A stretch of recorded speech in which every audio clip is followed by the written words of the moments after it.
श्री कृष्ण के बारे में तो हर कोई जानता है। आइए मैप की मदद से उनकी लाइफ जर्नी को देखते हैं। श्री कृष्ण का जन्म 3228 ईसा पूर्व मथुरा में कंस की जेल में हुआ था।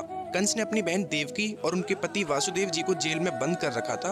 वासुदेव जी श्री कृष्ण को कंस से बचाकर यमुना पार करके गोकुल लेकर जाते हैं, जहां माता यशोदा और नंद देव जी की बेटी से श्री कृष्ण को बदल देते हैं और वापस जेल में आ जाते हैं। 9 साल की एज में नंद देव जी गोकुल छोड़कर वृंदावन आ जाते हैं अपने परिवार के साथ। यहीं से 50 किलोमीटर दूर बरसाना में श्री राधा रानी का जन्म स्थान था। वृषभानु और नंद देव जी आपस में मित्र थे, तो श्री राधा कृष्ण से मिलने वृंदावन आया करती थी। अनुमानित 11 साल की उम्र में श्री कृष्ण वृंदावन से मथुरा आते हैं कंस को मारने और अपने माता देवकी और पिता वासुदेव को जेल से छुड़ाते हैं। यहाँ कुछ टाइम अपने माता पिता के साथ बिताकर बलराम और श्री कृष्ण गुरुकुलम चले जाते हैं, जहाँ वो संदीपनी मुनि जी से शस्त्र विद्या सीखते हैं। ये आश्रम आज के उज्जैन मध्य प्रदेश में है। फिर श्री कृष्ण अपनी नगरी द्वारका बनाते हैं, जो आज के गुजरात में है, और वहीं से श्री कृष्ण द्वारकाधीश कहलाए। यहीं पर इनको So, as you know, Mathura was first invaded by Mahmud Ghaznavi for 9 days, or not 9 days, in his 9th expedition, and it was very, very badly desecrated and damaged, as recorded by his court historian Utbi. Now, again, the importance of inscription. A fragment of an inscription, 1 century after Mahmud Ghaznavi, talks about a temple erected by a person called Jhajja. Now, we have no other evidence of Jhajja from any other source, and if this inscription had not survived, we would not even know that there was a Jhajja who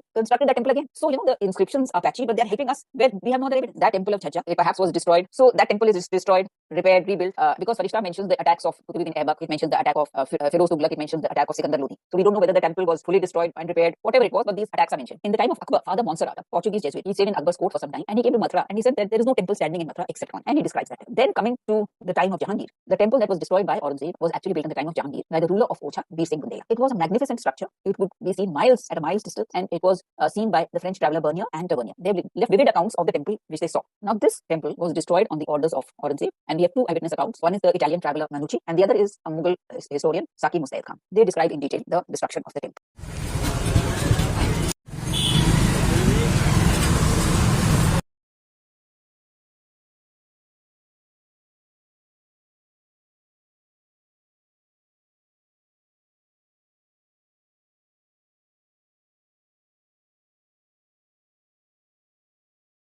वहां श्री कृष्ण का मंदिर था, जहां पर अब एक ईदगाह है। वहां पर जांच पड़ताल होनी चाहिए। बट ये जिनके अनुसार पहली शताब्दी ईस्वी में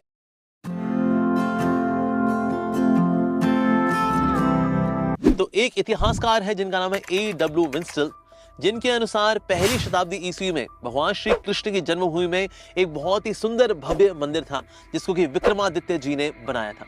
और ये मंदिर इतना अधिक आकर्षक था कि सिर्फ हिंदू ही नहीं बल्कि बौद्ध धर्म और अन्य धर्मों के लोग भी इस मंदिर नहीं था।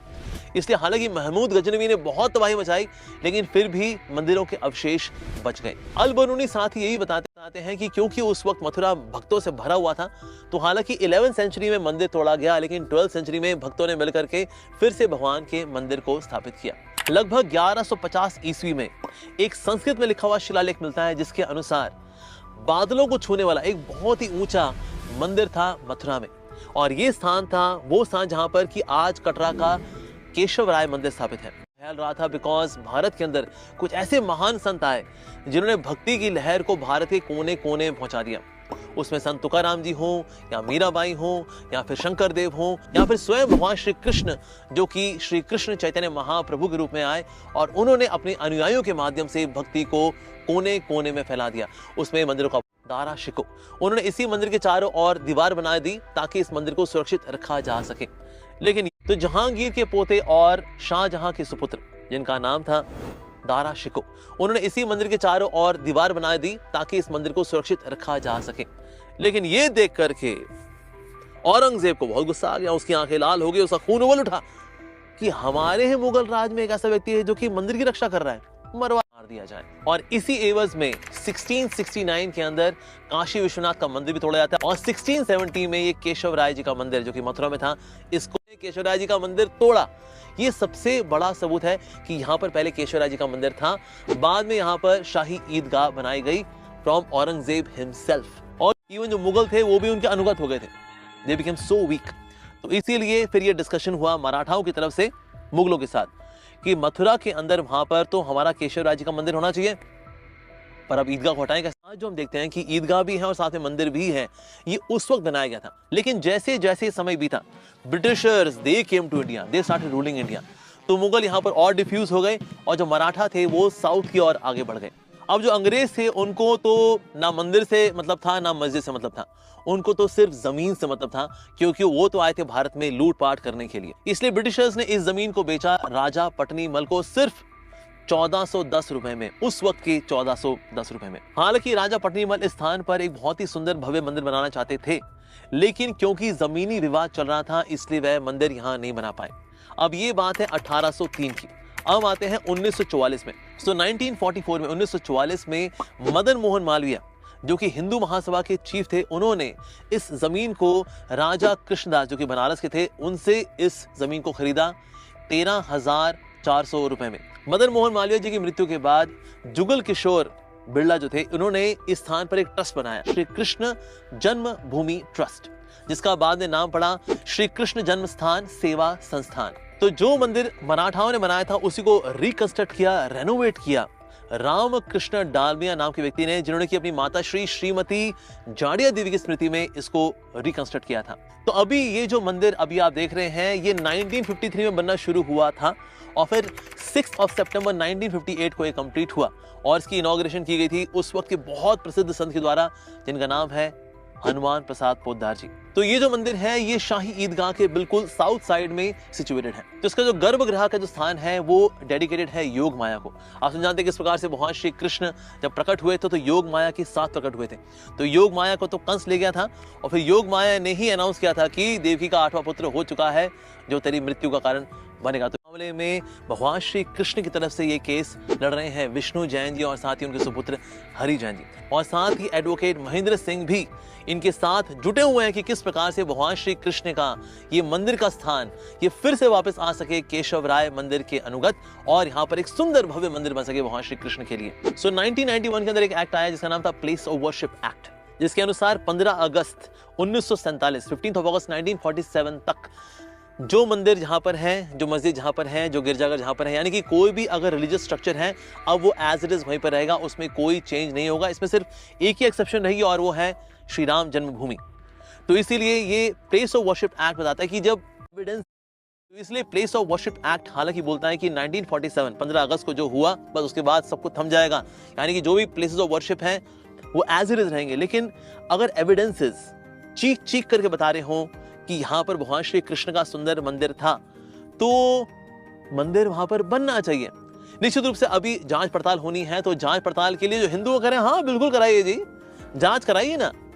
लेकिन जो पूर्व पक्ष के लोग हैं वो कह रहे हैं नहीं नहीं जांच क्यों होगी जी, जांच नहीं होगी, जांच बिल्कुल नहीं होगी। वेल अगर तो कोर्ट की तरफ से ही ये समन आता है, ये नोटिस आता है कि जांच होनी चाहिए, तो इसीलिए ऐसी स्थिति में तो हम सबको सपोर्ट करना चाहिए, बिल्कुल जी जांच होनी चाहिए। हालांकि कुछ लोग यही बोल रहे तो फिर निर्णय कुछ उसी दिशा में चलना चाहिए। तो इस कोर्ट केस को लड़ने वाले जितने वकील हैं जैसे विष्णु जैन जी, हरि जैन जी और महेंद्र सिंह जी, भगवान श्री कृष्ण का आशीर्वाद इन पे बना रहे, इनकी रक्षा हो और बहुत जल्दी इस कोर्ट केस में उनको सफलता प्राप्त हो, इसके लिए हम हृदय से भगवान श्री कृष्ण से प्रार्थना करते हैं। In 1757, 3,000 Naga sadhus destroyed more than 30,000 Afghan invading army. Unbelievable, right? This is the history of Battle of Gokul. The Naga Sadhu clan was established by Adi Shankaracharya in the 8th century as he foresaw the increasing attacks on Indian temples, wealth and culture in the next 1,000 to 1,500 years. Nagas are only present during the Kumbh Mela festival, which occurs once every 12 years. After the festival, they retreat into deep forests and upper Himalayas until the next Kumbh Mela. The invading forces from Afghanistan, led by Ahmad Shah Abdali with his 30,000 strong army, attacked Vrindavan and Mathura in a quest for wealth and religious supremacy. Many pious women jumped into the Yamuna river to escape mass rapes and executions. After destroying Vrindavan, the Afghan army turned towards Gokul, where they encountered almost 3,000 naked Naga sadhus with swords and trishuls. Commander Sardar Khan and his 30,000 soldiers laughed off the Nagas, believing them to be an easy target. However, the Nagas proved them wrong and defeated the Afghan army of 30,000 soldiers within hours. The Naga sadhus saved the holy city of Gogol from Afghan forces, and their battle cry of Har Har Mahadev rattled the enemy. The invaders never dared to attack the holy city of Gogol again. Har Har Mahadev. Braj के बारे में बात कर रहे हैं। उत्तर प्रदेश अपने आप में ही कई संस्कृतियों का पिटारा है, जिसमें 7 तरह की अलग अलग भाषाएं बोली जाती हैं। वैसे तो ब्रज 84 कोस में फैला हुआ है।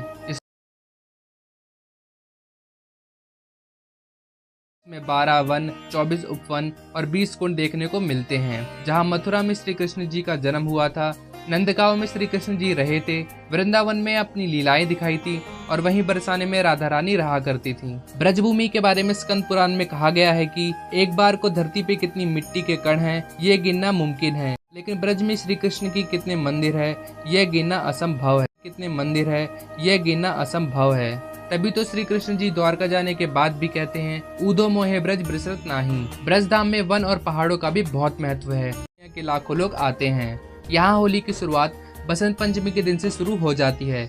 इस दिन से श्री कृष्ण के हर मंदिर में उन्हें गुलाल या अबीर लगने लगता है। शाम तक सारे सुनाई देता है। 8 दिन पहले राधा रानी के गांव यानी बरसाने से श्री कृष्ण जी के घर यानी नंदगांव फाक का निमंत्रण दिया जाता है, जिसमें गोपियां नाचते गाते ठाकुर जी को होली खेलने के लिए आमंत्रित करती हैं। कहा जाता है कि जब श्री कृष्ण जी ने राधा जी के निमंत्रण पर अपने सखाओं को बरसाना भेजा तो गोपियों ने उनका स्वागत लड्डुओं से करा था। इसी परंपरा के चलते बरसाने में लड्डू मार होली खेली जाती है, जिसमें कई किलो लड्डू कृष्ण जी के मंदिर से भक्तों पर लुटाए जाते हैं। इसके बाद यहाँ की महिलाएं, जिन्हें हुरियारिन भी कहा जाता है, वो पुरुषों पर प्रेम भरे लठ बरसाकर लठमार होली खेलती हैं, जिससे चिढ़कर गोपियां और राधा जी ने कृष्ण जी और उनके सखाओं को लाठी से मार मार कर वहां से भगा दिया था।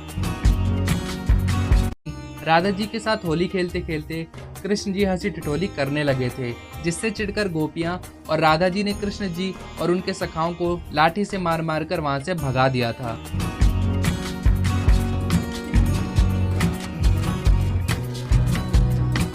बरसाने के बाद दशमी के दिन नंदगांव में लठमार होली खेली जाती है। नंदगांव की होली को लेकर यह मान्यता है कि जब कृष्ण जी बरसाने में होली खेलकर बिना नेक दिए अपने गांव वापस आ गए तो राधा जी ने खुद नंदगांव जाने का फैसला किया, जिसके तहत बरसाने से आती है और इस दिन बांके बिहारी समेत वृंदावन के हर मंदिर में आए भक्तों पर अबीर और पिचकारी से रंगों की बारिश की जाती है, जिससे मंदिर में हर तरफ सिर्फ रंगी रंग दिखाई देते हैं। वृंदावन के ही राधा वल्लभ मंदिर में गोपियां पारंपरिक वेशभूषा पहनकर नाचती हैं और इस दौरान मंदिर के सेवादार उन पर पिचकारियों से रंग बरसाते रहते हैं। होली के बाद अगला आयोजन दाऊ जी के मंदिर में आयोजित किया जाता है। यहाँ की होली दाऊ जी पे केंद्रित होती है। यहाँ के हुरंगे में शुद्ध रंग का प्रयोग किया जाता है। यहाँ गोपी बनी औरतें पुरुषों के कपड़े फाड़कर उसी कपड़े से पुरुषों को मारती हैं। इस दौरान महिलाएं ये बिल्कुल नहीं देखती कि पिटने वाला उनका जेठ है या ससुर, वो बस कपड़ों के कौड़े बरसाती रहती हैं। इस बीच पुरुषों और महिलाओं के बीच एक खेल को भी खेला जाता है, जिसमें महिलाओं को पुरुषों से झंडे को छीनना होता है और इसमें हर बार जीत महिलाओं की ही होती है। इस पूरे समारोह में लगातार कौड़े बरसाती रहती हैं। इस बीच पुरुषों और महिलाओं के बीच एक खेल को भी खेला जाता है, जिसमें महिलाओं को पुरुषों से झंडे को छीनना होता है और इसमें हर बार जीत महिलाओं की ही होती है। इस पूरे समारोह में लगातार मशीनों से रंग